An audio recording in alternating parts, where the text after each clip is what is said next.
Here in the studio, Associate Professor of Iran Studies at Sakarya University's Middle East Institute. We were sitting together, Mustafa, I believe it was the second day of the war. Yeah. I asked you if this is the most consequential conflict of our lifetime. Exactly. You said yes. It's certainly turning more and more into that, because while they're getting together, there's no guarantee that this is stopped.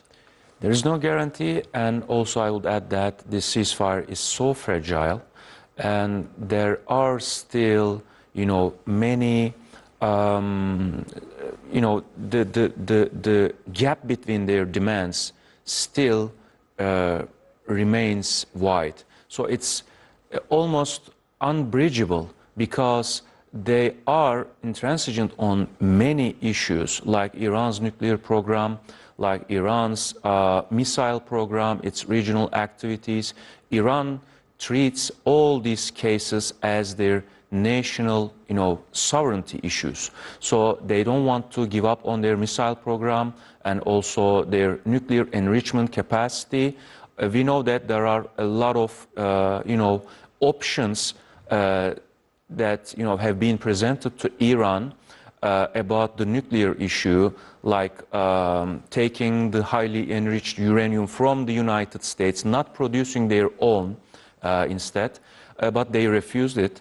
So there are many technicalities also, but I think the main problem is political right now, and Israel is trying to disrupt the whole negotiation process. And JD once spoke that they have, seen 3 different versions of Iran's 10-point demands list. So there are still many uncertainties. The picture is unclear. And I am also, worried about the Lebanese front, because the Lebanon is the testing point now about this ceasefire. So whether to include Lebanon into the ceasefire agreement or not, Iran is insisting that Lebanon should be part of the deal, but Israel and the United States claim the otherwise. So I think this is the stress point, the most consequential one, because Iran doesn't want to abandon Hezbollah, because Hezbollah joined the war for Iran. This is the point. Yeah. I need more from you on this, Mustafa. Okay. Because everything else we're talking about are domestic decisions that affect Iranian people.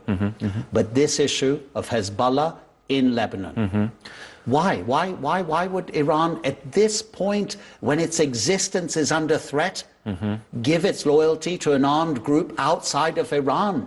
Because Iran doesn't see Hezbollah as a separate case from its existence. So Iran sees Hezbollah as part of its existence. So leaving Hezbollah out of the picture wouldn't be some simple military concession. It would be an existential one. It would affect Iran's whole footprint in the region.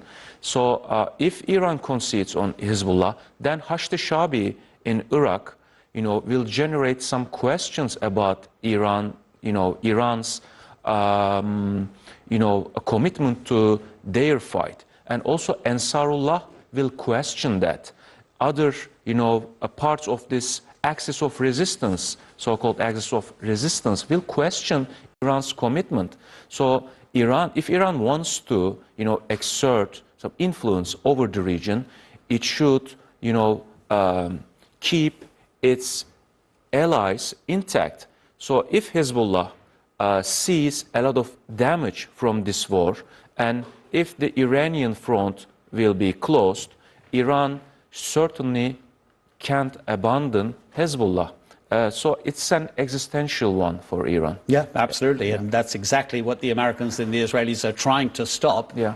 Iran projecting its power outside of its own territory. Exactly. We're going to be back with you in just a couple of minutes, Mustafa. Thanks for hanging around. Mustafa Janad, again, Assistant Professor of Iran Studies at Sakarya University's Middle East Institute. Just to look at, again, Mustafa, the bigger picture here. Does it seem to you that after 40-plus days of war, that Iran actually has more leverage than it did before the conflict began? I think sides have gained something and lost something. Iran has tactical losses but strategic gains. the U.S.-Israeli front, no, only U.S. has tactical gains but strategic losses. But only Israel has tactical and strategic gains, because we know that Israel's political objective and military objective, these are converged. This is disruption, this is destruction.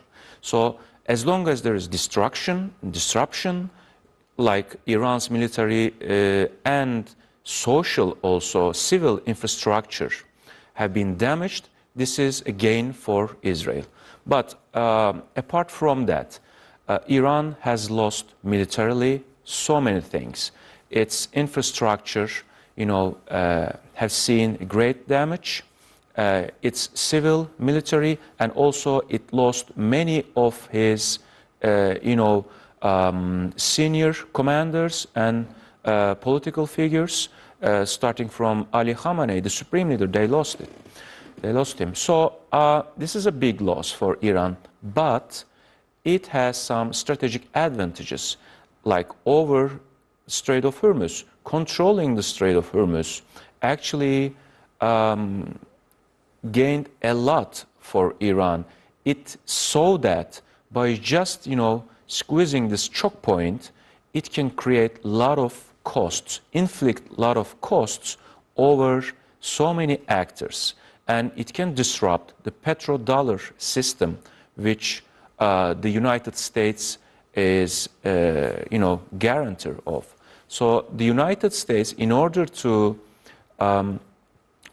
maintain its hegemonic position over Middle East and over the whole world, actually, the financial system, if it wants this existing financial system is intact, so it needs to open the strait.